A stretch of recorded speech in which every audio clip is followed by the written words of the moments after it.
WrestleZone presents Lost in the Midcard. Here are your hosts, Jeremy Bennett and Matt Black.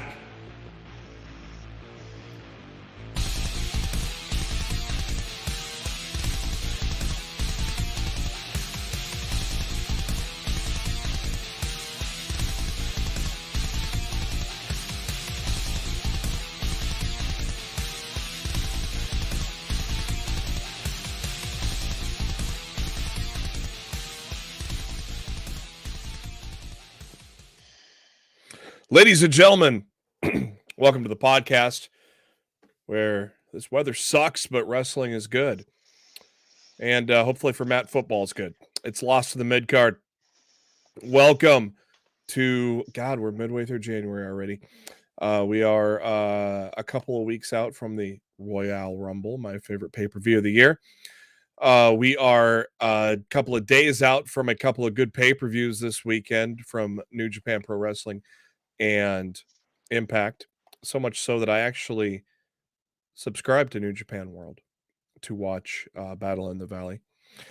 And luckily I'm here because I was sicker than a dog all last week. It literally hit me late Monday night, so I was perfectly fine during the show last week, and I was off work a couple of days, and finally turned the corner on Saturday a little bit, and no medicine on Sunday, and so feeling good, ready to rumble.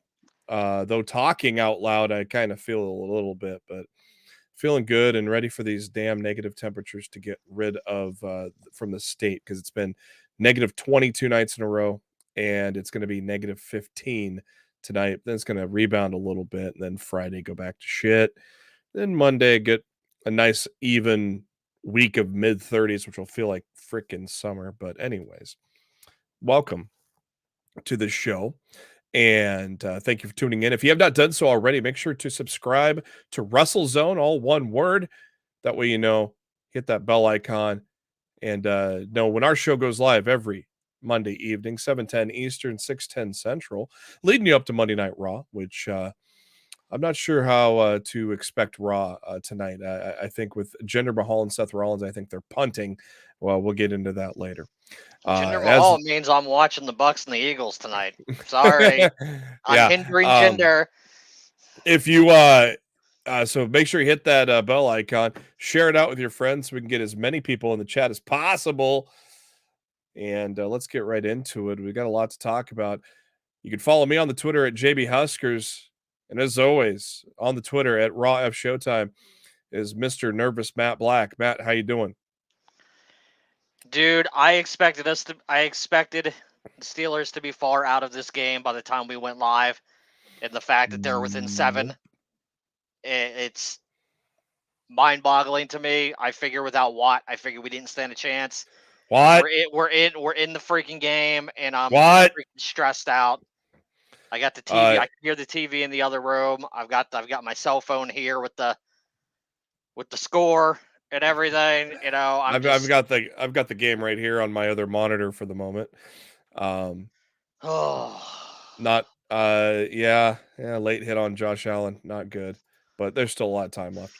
So we're going to get into the 2 pay-per-views this evening. We're going to quickly finish up our Marquee Awards. We'll have just matches of the year and wrestlers of the year to give away, so those won't take long.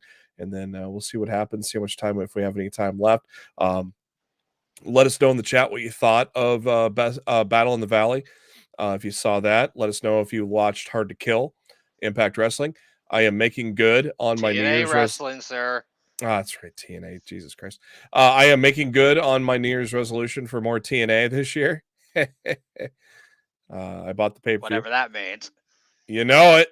I bought the pay-per-view and watched it on old Fight TV, and then decided what the hell. I canceled Ring of Honor, and I canceled Apple TV because I didn't realize they jacked that thing up to $10 a month. It used to be $5. And I don't use that. The only thing I ever used that for was to watch like the Peanut specials and stuff. So I'm like, bye, Felicia. So all right, I'll drop 10 on New Japan World and catch the Battle in the Valley today. Actually, I watched it all except for the main event. But I mean, the main event is not much to say about it. It was going to be amazing. Will Ospreay's finale. So I will actually watch that when I can give it my full attention rather than while I'm working. But still, two great shows this weekend. Matt's going to disagree a little bit on Impact, but I thought there was not a single bad match on Impact. TNA or TNA. I'm not. That's going to take a while. I'm going to keep hammering into your head until it does. Well, it's going to take a while. Touchdown Bill says yeah, Ozzy. I fucking saw it. I fucking saw it. We don't need your play-by-play, Ozzy. Not needed. Plenty of time. 2 possessions. See what happens. Well, it needs to be quick. Let's get into our main. It would need to be a very quick drive answer to have a chance in hell. I'm pretty much. Is there 7 minutes left, or is it about 7? 6:27 according to the ESPN app. Ooh, I thought I was gonna miss that PAT. I thought it might have give you a little gift there. 31-17 Buffalo. Steven, I do not need caffeine. I'm stressed out enough as it is. Yeah, Matt's just a Steelers fan watching Josh Allen go down the field. But at least it's a game. At least it's not the Cowboys. Oh, boy, that was something for a look. Time. Even if the Bills win today, they're going to get their asses beat by the Chiefs next week anyway. So whatever. Oh, Bills are at least if we would have went to Baltimore and Walton might have been back, I think we would have had a chance. Bills don't have a chance at hell next week. Chiefs going to destroy them. I don't know, man. Bills I guarantee if they hold on. They hold on. That's 6 straight wins for the Bills. They're on fire too. Where the Chiefs have not been on fire going down the stretch. So, but neither has the Eagles. And we thought the Cowboys offense was on fire. Oops. First 7 seed to advance. Green Bay has never lost in that stadium. All my stupid Packer fans are happy. But yeah, it's. I agree. Look, I agree with Stephen Chambers. If the Steelers go out today, I'm that's who I'm rooting for. That's a feel good story. That franchise has been through a lot of shit for a lot of years. If they can pull off this season and go all the way, I think that's really cool. Yeah. Early 90s, since the last time they won a playoff game. I was in 6th grade, I think, last time they won a playoff game. But I love Motor City Dan Campbell too. He's a machine. I like that guy. Let's move on. Let's go on to our lead tonight. The New Japan Pro Wrestling Battle in the Valley in San Jose happened on Saturday. A lot of stuff happened on Saturday. You had football. You had Collision. You had Battle of the Belts. Yeah. You had TNA. I almost said I was in Wrestling Overload Saturday night from I think it was from 8 to 2 in the morning. I was watching AEW. I was watching TNA. I was watching New Japan. What time did New Japan it was start? A lot of New Japan started at 10. The main show started at 10, so it was like a 4-hour show from 10 to 2. And I was watching New Japan on my laptop. I had AEW. I had Battle of the Belts on the television.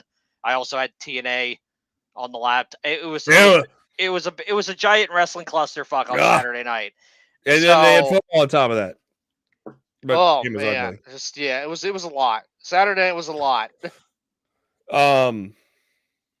The first match, nothing really on the line, but you had Team Filthy of Tom Lawler, Jarrell Nelson, and Royce Isaacs taking on Jacob Fatu, Fred Rosser, and Shota Umino. The big thing that happened in this match was the end of the match when a guy in a luchador mask attacks Umino, and sure enough, none other than a bearded Jack Perry, who are it's been a while since the suspension. I mean, all in, dude. We haven't seen him since All In last August. Are we really kayfabe in this, or do you think this is 100% a storyline? Oh, so okay. Yeah, AEW and New Japan are like this. Their relationship's better than ever. New Japan is not going to go behind AEW's back and bring in a contracted talent and have him rip up his AEW contract on the air on their pay-per-view event. There's no way. Like freaking, he didn't have a microphone for it, but if you read his lips, when Perry was first revealed and he was outside of the ring, he basically said, "What's wrong, Tony? Too busy tweeting to respond to my phone calls," or something along those lines. And I'm like, brilliant storyline, brilliant freaking storyline.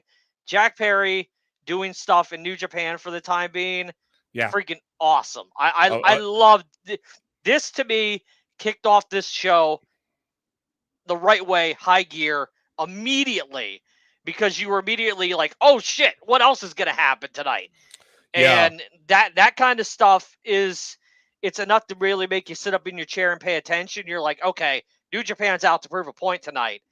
They're not just like phoning it in with some of their typical New Japan Strong shows that they hold in the States. Some of them are kind of a mixed bag. This one was anything but. I thought New Japan was out to prove a point with Battle in the Valley on Saturday night, that people in the United States should not be looking over that company. Like I said, there wasn't a dud in the Hard to Kill pay-per-view, which was 3 hours long, less matches, but you're looking at 9 matches. You're looking at more matches, longer pay-per-view, and also not a single dud on that card with Battle in the Valley. Man, I cannot. Of course, Jack Perry had the scapegoat armband, with the whole CM Punk glass situation. I really hope he returns to Dynamite even this week with a microphone. I don't think it will be immediate. Yeah, I was going to ask you, what do you think? Yeah, I don't think we see him immediately. I think they're going to wait, and I think they're going to build this up. So, man, boy, I cannot wait for the first time of Jack Perry returning to AEW after all this as well. Obviously, a match with Jack Perry and Umino is going to be a damn good match as well. But you're correct. It just set the tone for like anything's going to happen tonight, and it was wild. That was followed by a tag match with Volador Jr. and Mascarada Dorada taking on Rocky Romero and Sobrano Jr. and Dorada and Volador getting the win there. Non-title match for I don't think so. I don't see him reuniting with Luchasaurus. No, he's gonna stay heel or Kill Switch or whatever, because Kill Switch / Luchasaurus is heading towards a babyface turn in this whole storyline with Christian Cage. And when Perry returns to AEW, he's absolutely going to be the guy that's like, bucking against authority and everything. He's going to be a heel. So yeah, it's and it'd be interesting if he joins Christian, but the whole point in this heel turn is for him to establish himself. He doesn't need to be a second to anything, though it'd be kind of ironic for him to join Christian just because of the whole feud that they had, and plus Luchasaurus is there and all of that. But this is especially with this New Japan excursion, this is the time for Jack Perry to step out on his own and make a mark. And I mean, I didn't watch it live. You were watching it live, Matt. The internet was probably blowing up when that happened, right? The Jack Perry thing? Yeah. Mm-hmm. Yes. Yeah, it was a big deal. A lot. I saw Jack Perry pop up, but yeah, I was also trying to focus on Hard to Kill at the same time, which is insane. I mean, I didn't even get to watch Collision yet, so I'll probably catch that tomorrow or something like that. Which I'm assuming Collision and Battle of the Belts were solid as well. Collision was fine. It was very heavy on the wrestling, very little on story. Like they had they progressed a little bit of story on the show, but it was really just a wrestling heavy show. If you want some good old school wrestling, essentially on a Saturday night, I feel like that's what Collision provided. I actually thought Battle of the Belts was better. They probably felt that they were up against competition, so they figured, let's just give you what we're good at, and there you go. I feel like TK knew what he was up against on Saturday night, and he wasn't looking to do anything huge. Mhm. I think he played Saturday night safe. Yeah. So Frantic World, what's up? Thanks for joining us there. I see you in the chat there. Steven Chambers, a good point. Jack Perry should start a new faction in New Japan. Why not? with No, who? I don't know. Who doesn't like Umino? Go from there. David Finlay took on TJP, his global heavyweight title not on the line, the brand new belt that he defeated Ospreay at Wrestle Kingdom. Is that right? To win that title? It was the 3-way with Ospreay and Mox. Okay. I believe And he pinned Ospreay. is this basically the replacement of the Intercontinental title, in your opinion? This is the replacement for the United States and the United Kingdom championships. Okay. They basically merged those two titles into this. Okay. So the Guerrillas of Destiny, current strong openweight tag title holders, Hikuleo and my boy ELP, took on the War Dogs of the Bullet Club, Clark Connors and Alex Coughlin. God retaining the tag belts there. In a tremendous damn match, Julia and Trish Adora for the strong women's championship. That was a damn good match. Great That started match. off as a great grappling match and then just kicked into gear. That was very, very well done. And I mean, like I said, I haven't really followed New Japan as much as I have in the past in recent time. And I almost think this might, outside of clips, I think this might have been the first time I've seen a full Julia match. And obviously, I know Trish. She's special. Yeah. Julia is extremely special. And if she chooses not to re-up with Stardom in March and to head over here in the States, whether it be WWE, AEW, TNA, like whoever wants to pony up the money and sign her, they're signing a bona fide superstar. Yeah, you know, and I think she's going to be money to and pay dividends to whatever company wins the bidding war to pick her up in a few months. A global title isn't a world title, says Mark Cho. Tell that to Jeff Jarrett. Oh boy. Yeah, like I asked Matt several weeks ago on this show, you know, is Julia a landmark signing if WWE gets her, you know? And I get it now, just the pop that she got in San Jose. You know, the people would definitely, you know, I just don't know if the casual WWE crowd, they're not going to, I don't know if they're going to buy in right away or know who she is right away. That's going to be the thing. They're going to have to, if WWE does get her, they're going to have to work on building her up. And, you know, we saw it on a Fightful Select article today, the way they're building up people through vignettes and things post Kevin Dunn. Basically, the funny part of that article is they're doing things that Kevin Dunn did not want to do. And well, I mean, shocked. I'm shocked. And I mean, did you like the Butch? And, yes, because it means he's going to be Pete Dunne again. Of course, I liked it. But I mean, overall, they could have had a fucking dude. They could have had a fucking dance number, and if it would have resulted in him turning back into Pete Dunne, I would have liked it. I don't care. I'm trying to imagine. I've been begging for Pete Dunne for months now since Triple H is fully back in control. The fact that it looks like we're finally going to get it, I don't care how they do it. I'm just glad we're getting Pete Dunne back. Leave that Butch shit in the Vince McMahon rearview mirror and get it out of here. You just had me picturing Tyler Bate and Pete Dunne doing the a dance number like MJF and Chris Jericho right there. The Chosen Bros, Matt Riddle and a partner. Marcho, I think her name will be Julia anywhere but WWE. I think if AEW or TNA pick her up, I don't think they're changing her name. No, but WWE will definitely change her name. WWE will probably change it, but if she goes anywhere else, I think she keeps her name. Yeah. Next up, the Chosen Bros, it turned out to be, because Matt Riddle and a mystery partner were taking on TMDK. Did you see they spoiled the partner? Mm-mm. I don't know if they've fixed this for the for the replays. But when Riddle came out, his entrance plate said Jeff Cobb. Oh, that's funny. And I was just like, oh, come on, New Japan. What are you doing? They Nia Jaxed it.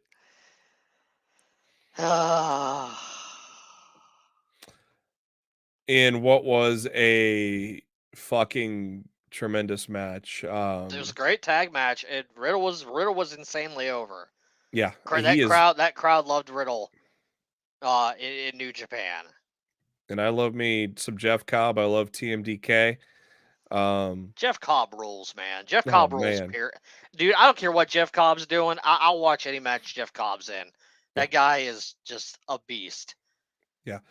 Yeah, he's in that super agile heavyweight, like a Keith Lee type of guy. That's just amazing. Speaking of amazing, was the Triple Crown Championship between Gabe Kidd and Eddie Kingston. Man, and I'm not familiar with Gabe Kidd. So this is kind of my first time seeing him. I told Matt in the DMs earlier this afternoon, I go, this is kind of the next guy, kind of like an Osprey or a Saber, kind of the next guy, kind of the next foreigner in New Japan that's going to kind of rise up, and that's kind of the feeling I kind of got just on my initial thoughts. I loved it. I loved his promos leading up to the match that they showed post-match. I love the match that him and Kingston had. Ending in a double count out. This baby ain't over, is it? Especially after that post-match attack. No, the rivalry is far from over, and I think we'll probably see them face off again at the Windy City Riot in when April, is that? If not before. April? It's April. I think it's like April 4th, I want to say. I could be wrong. Somebody wants to correct me on that. I believe it's April 4th in Chicago. Were you a little dumbfounded at the fact that Triller had the exclusive rights for English commentary? Yeah, that's where I watched it. I wanted the English commentary track. New Japan World wasn't even airing it live unless you were in Japan. Oh, so, really? Like I would have had to NordVPN New Japan World to watch the Japan language feed on Saturday night. I would have had to set my VPN to Japan in order to because if it's a United States based show, they have some kind of rights with Fight/Triller to air it there. Oh. So, all right, Steven Chambers is saying April 12th. So shortly after WrestleMania. So no disqualification. Jon Moxley and Shingo Takagi just beat the piss out of each other. Oh my God, that match was insane. And watching it with Japanese commentary was actually kind of cool. Just their reactions and shit. Takagi was just getting the piss beat out of him early on by Moxley, and then he eventually turned it around. But like that match was insane. That spot with the chair trapping the hand and then twisting. I've never seen, I've seen almost everything with a Moxley match, and I've never seen that before. Those two guys left it all in the ring on that damn match. That match was freaking insane. I can't put Shingo and Mox over anymore than anybody else has done this weekend, because man, they beat the shit out of each other in that match. It was impressive. And thanks for letting me know then. So shit, I'll fucking just buy it on Triller then for Windy City. If it's an American-based show, if it's in America, I did not realize Triller's going to have the English broadcast commentary rights. Yeah. If it's in Japan, then it's going to be live on New Japan World, and you'll have the option to listen to it in Japanese or English commentary. So that's the way they have it set up. I don't really understand it, but it is what it is. I'll keep New Japan World for now. See what happens. I like New Japan World a lot. I agree. Veda did a great job on commentary on Saturday night. So she is continuously rising. I mean, obviously she's done a lot with GCW, but now she's continuously rising through the ranks. And it's great to see because she does a great job on commentary. I did not get to this match yet, but I'm assuming this is probably 15 days in, match of the year so far. Okada and Ospreay. Yeah, I guess since we're only 2 weeks into the year, I guess it could be a candidate. I don't believe it will be. Was it match of the year? So Later was on. it match of the night? Or was Moxley Takagi? Man, I might have to say Mox and Shingo was match of the night. Don't get me wrong, Ospreay and Okada was amazing. It was still a great match, but I think Mox might have taken match of the night on Saturday, and some people might disagree with me on that, but it was pretty crazy. It was a goddamn war. Moving on to the other pay-per-view that happened on that night. Hard to Kill TNA. TNA making its return. See, there we go. Well, so far I've got it. I thought that this was pretty much. I thought this was overall a not really a bad match on the card type of show. I'm gonna agree with Matt that the hyped up surprise debuts, so to speak, were kind of on the side. Though I'm glad to see Dana Brooke get another opportunity. I think they would have been much better off just saying we're gonna have surprises on our show. Yeah, But worlds collide. You won't believe who's showing up. Yeah. This signing's going to shake things up in TNA. It's one of our biggest signings we've ever had. No. Well, Nick Nemeth is great talent. Well, here's the thing. Is he even signed? Because TNA's gone out of their way the last month when someone signed or someone has re-signed, they put out the little TNA graphic that so-and-so is signed with TNA or so-and-so is re-signed with TNA. There's been no graphic for Nick Nemeth. None. So is he even signed? I know he's working GCW in a couple weeks against Matt Cardona. I know he's working New Japan. Like, if he's not signed, then he's just on a per appearance deal, and that's really not a big deal. You didn't put out a graphic for the former Dana Brooke either, Ash by Elegance or whatever they're calling her name now. Like, if you didn't sign nobody, then you didn't. Well, remember what you said last week. False advertising. Remember what you said last week? They really pulled back on that the last few weeks.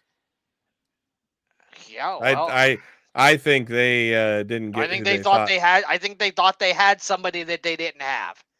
Yep. That's my opinion anyway. I think they thought. I think they thought that they had a big name. I think they thought they had a Mercedes Mone or someone of that stature. Yep. And it didn't work out. And Scott D'Amore opened his mouth before. Yep. Before things were, signed, sealed, and delivered. And that's the kind of stuff that can bite you. Yep. Badly in this industry. So in the kickoff show, which was only on TNA Plus, which baffles me. Why don't you give that away to lure people to buy the pay-per-view? But anyways, a new faction formed in the system with Eddie Edwards, Brian Myers, Alicia Edwards, Moose, and former NFL star who has been on TNA before, D'Angelo Williams. I'm drawing on the last name. Panthers running back. D'Angelo Williams, right? Yeah. They created a new faction called the System.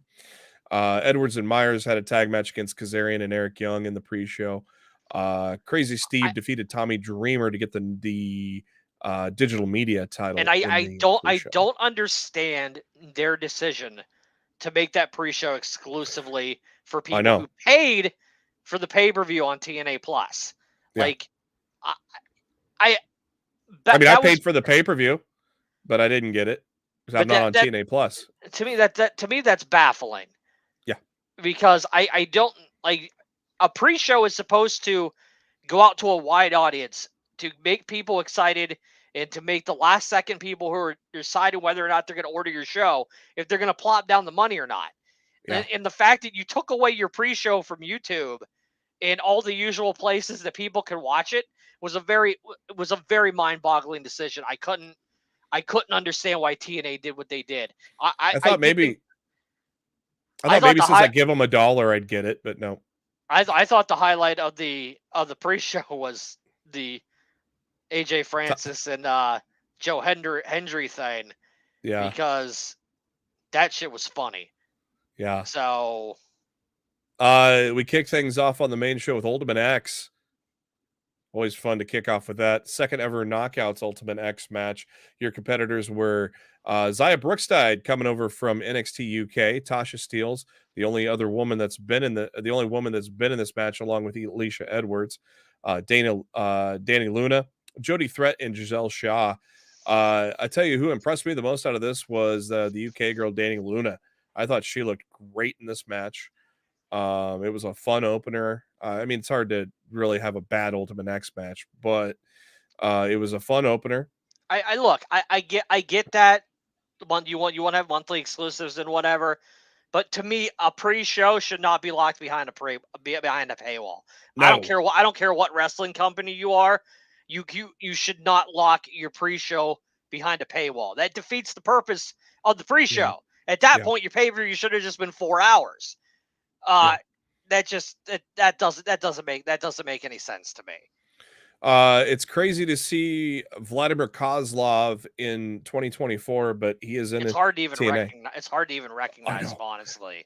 I know. Well, it's hard to even recognize Johnny Alpha Bravo now, or as Santino called him, Alphabet Bravo. That turned into a fun 6-man tag though, with Jake Something and Rhino joining PCO. We're going to talk about Mercedes Mone right after we're done with Hard to Kill. We've got you, Justin.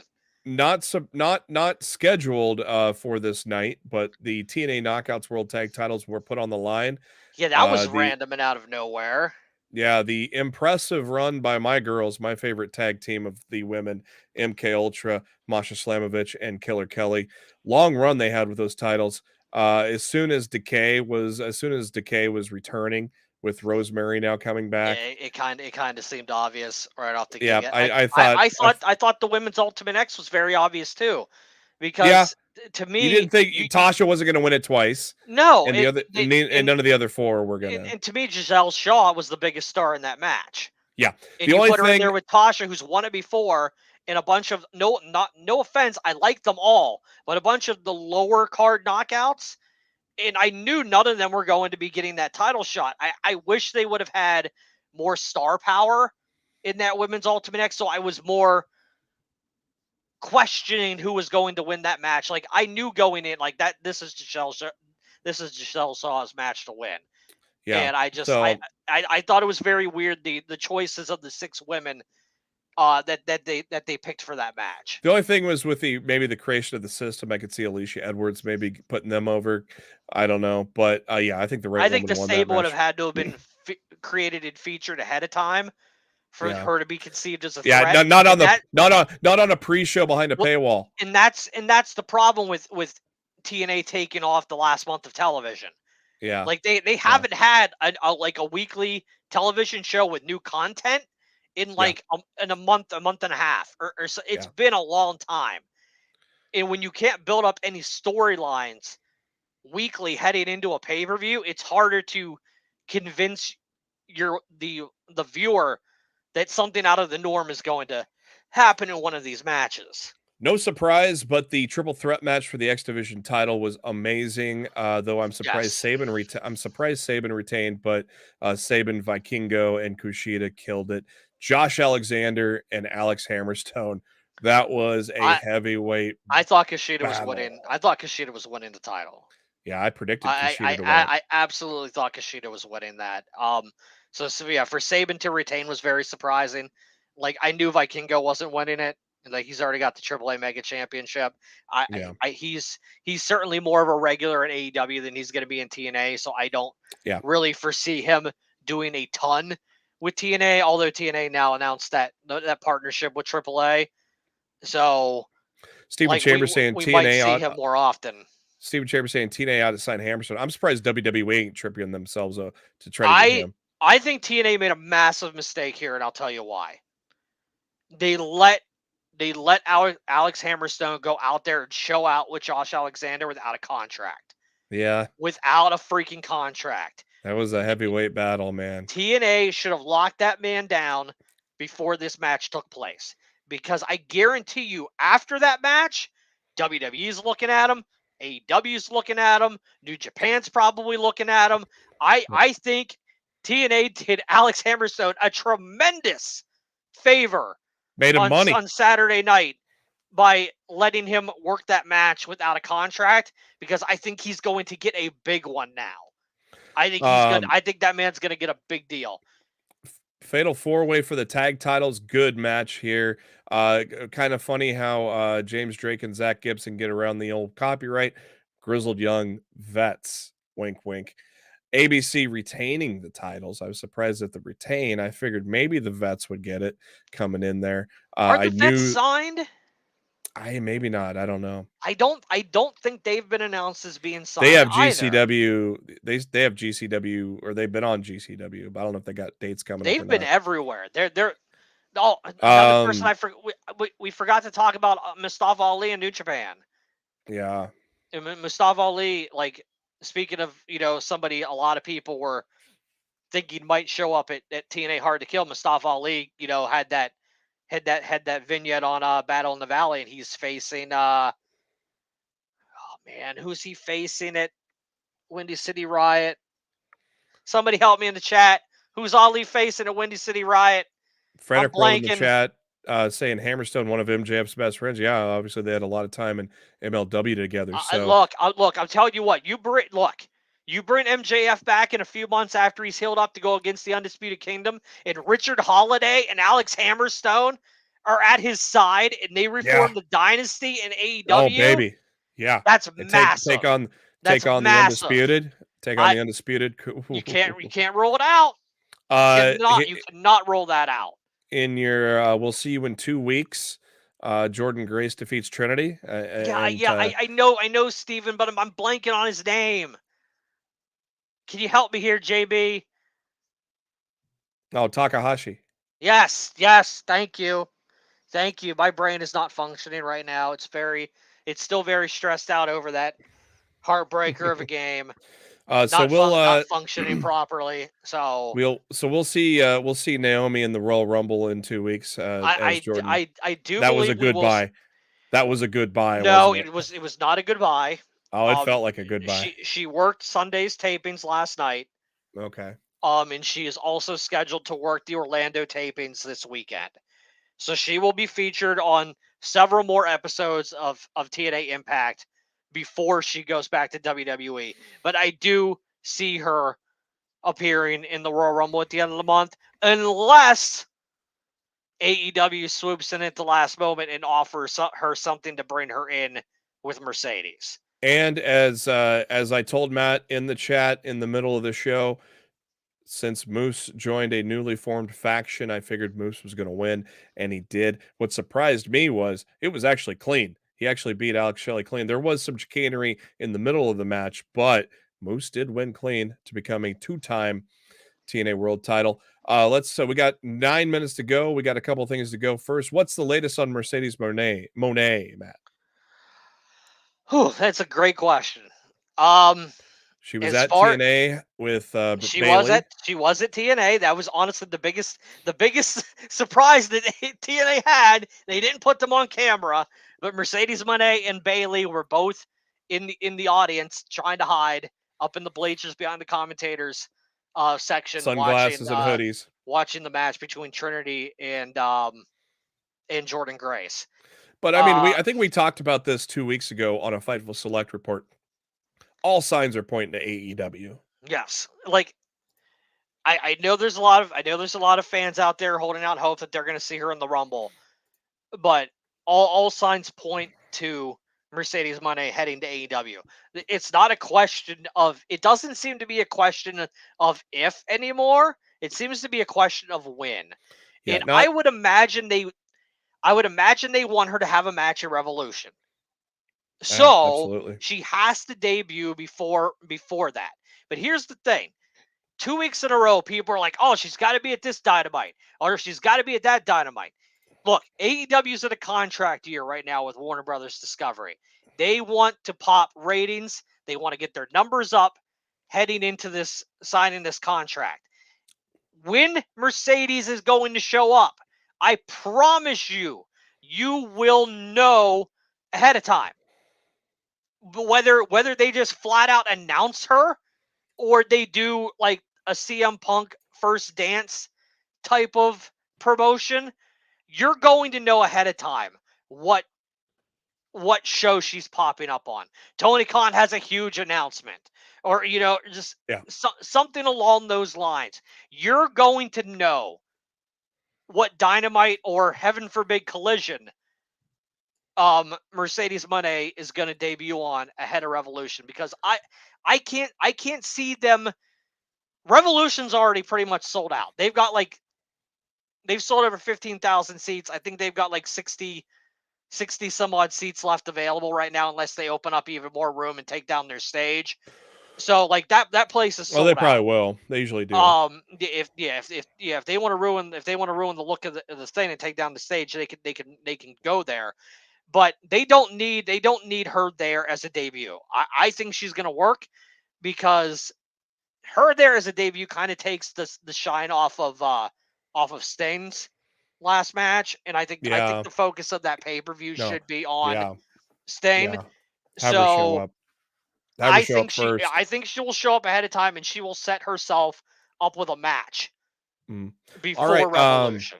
We got 6 minutes till Monday Night Raw, which looks like it's going to punt to the NFL tonight. Do we have a lineup? What's going on Raw tonight? Nothing from Fightful yet. All we have is all we have is what we know from WWE.com already. So, all right, what's been announced? What besides Jinder Rollins, what do we have tonight? Miz and R-Truth against Balor and Priest, Dominic and JD against DIY, and Gunther returns. Yeah, Gunther fresh off the baby. Yeah. I'm sure he's not gonna show it, but he's gonna be in a very good mood. Jovial. Let's finish our marquees that we didn't get to. Man. Yeah, let's exactly, man. And Gunther. We got some Gunther to talk about. Let's finish up our marquee awards from last. Before we do, I want to clarify this from Steven Chambers. AEW has had Megan Bayne under a contract, I think, for a year now. They signed her a while back, and they basically said, "Hey, go have an excursion over in Stardom and work over there a bit, and then we'll bring you back over when you're ready." And I think she's going to be a massive star for AEW. JB, I know you haven't got to see this yet, but she had a match a couple weeks ago with Julia. You got to go out of your way to see it. Go out of your way to see it. It's gonna be nuts. All right, and this is what I want for WrestleMania. I'm sorry, dude. I'm sorry. This has to be hyped up. Brock Lesnar versus Gunther. Tell me that's not a massive WrestleMania match, and you elevate the importance of the Intercontinental Championship by putting Gunther against Lesnar. You have Lesnar come back in the Rumble. You have Lesnar eliminate Gunther, and it leads to them facing off for the Intercontinental Championship at WrestleMania, and Gunther beats his ass. That'd be beautiful. I'm telling you, man. That's a big match. That's a big match. Let's finish up our marquees here. Everybody's talking about all this big stuff. We got 3 minutes. We got 3 minutes. We gotta finish up what we started last week. Cora Jade tore her ACL, dude. Yeah, she's out for 6 to 9 months, unfortunately, and she just had come back. That's sad. Oh, dude! Between that and did you see SmackDown Friday? Yeah, because I was in Lincoln when I was sick, so I watched it live. What you saw with Carmelo and in Theory? Yeah, they're both good. That was scary as hell, dude. Yeah, and then, I think Cora tore her ACL that same night. I was supposed to go to that, but I got very sick last week. So Lesnar ain't returning tonight against the NFL playoffs, Smart Joe. If he was returning tonight, they would have advertised him because they're going to want eyes on their damn show. Let's finish up our marquees since we got them started last week. Ozzy, I think Jade's going to be. I think we'll see Jade at the Rumble. Oh, Jade. I'm saying I Cora Jade. think he means. I think he means. I Jade believe Cargill, he yeah. means Jade Cargill. If you mean Jade Cargill, I believe we'll see her in the Rumble. So, All right, we're gonna get geez, this why done is quick. everybody's talking now? I Where know, were but you during the show, we're gonna just guys? go. We're gonna go into Raw because Raw's probably not gonna matter anyways. Raw's punting anyway, so we'll go. We're gonna overrun. Oh my We get god. the bosses at TBS said we can overrun tonight. So, okay, this is gonna be quick anyways. We only Yeah, have a few we let's only run had a through couple. these quick as everybody's talking now. Match of the year in WWE. Our nominees were, speaking of which, Gunther, Drew McIntyre, Sheamus at WrestleMania 39, KO and Sammy against the Usos at WrestleMania 39, Sami Zayn against Roman Reigns at Elimination Chamber, and Gunther again against Chad Gable on Raw. Um, my initial thought right here, Matt, is the triple threat Yeah, because that was just I in agree. Triple that threat. match was insane. Yep. Anything else? No, I Okay. completely agree. Let's run through these. AEW match of the year. Kenny Omega versus Will Ospreay at Forbidden Door. Swerve and Hangman Texas Death Match at Full Gear. MJF against Danielson at Revolution. And Danielson against Sabre Jr. at Wrestle Dream. Matt, I think we're in agreement here. Omega Ospreay at Forbidden Door. A strong close second to Hangman and Swerve at Full Yeah. Gear. Yeah. But yeah, I got to give it to Omega and Ospreay. All four of these matches on any given year could have been a match of the year. The AEW had some great matches in 2023, but the Omega Ospreay rematch that did it for me. WWE Women's Wrestler of the Year. The nominees are Io Sky, Rhea Ripley, Becky Lynch, and Bianca Belair. I'm giving it to Io just because Rhea didn't compete as much last year. I gotta go Ripley because not only she didn't compete a lot, but she was a vocal character on TV, all year. She had And the she carried that presence all championship year. for a good portion of it. The Judgment Day doesn't work without her. Yeah. So I'm I guess damage out of the control ring works too. without Io Sky. Yeah. I gotta give it to Rhea Ripley. Okay. Yeah, I can't argue on that one.